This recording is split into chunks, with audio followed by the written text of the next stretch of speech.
يلا هنعمل مع بعض حلاوة طحينية وحلاوة سبريت بالشوكولاتة، اقتصادية موفرة. مش هنضيف لبن بودر المرة دي.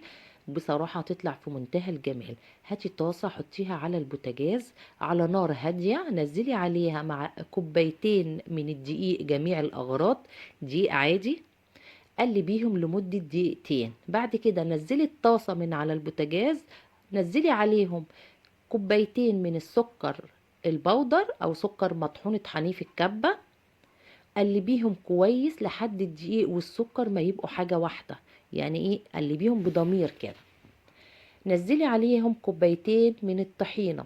احنا كنا عاملين الطحينة مع بعض، ممكن ترجعوا له الفيديو، كنت عاملة طحينة خام لسه قريب، حلوة جدا. بصراحة الفيديو ده حلو قوي، هيديكي كمية حلاوة حلوة اقتصادية قوي. طعم الدقيق مش هيبان نهائي ان انت حاطة دقيق خالص. بعد ما تقلبيهم ادمكي كده الخليط بايدك شوية واضغطي عليه عشان يبقى كله حاجة واحدة. هاتي علبة، انا رشيت رشة فستق مطحون. لو انت مش عايزة بلاش اي حاجة ممكن ترشيها، زبيب سوداني، فستق، بندق. عايزة تسيبيها سادة براحتك. انا عايزة جزء بالفستق والجزء التاني هخليه سادة علشان هاخد منه برضو جزء واعمل بيه حلاوة سبريت. ونزلي الخليط بتاعك واضغطي عليه كده بايدك بالراحه، طبعا الدقيق علشان كان سخن فمخلي الخليط دافي، فهيبقى طري شويه. طبعا هنحطها في التلاجة هتجمد وهتبقى في منتهى الجمال.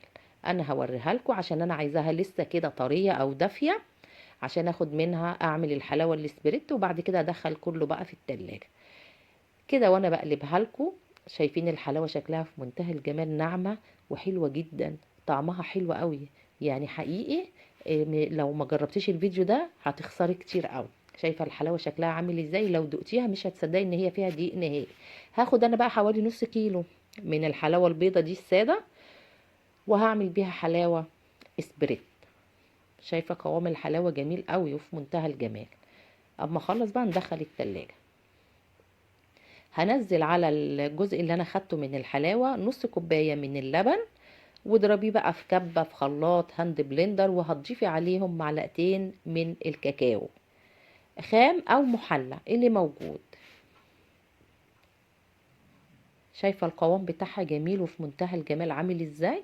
هتعجبك قوي، ما تفوتيش الفيديو ده.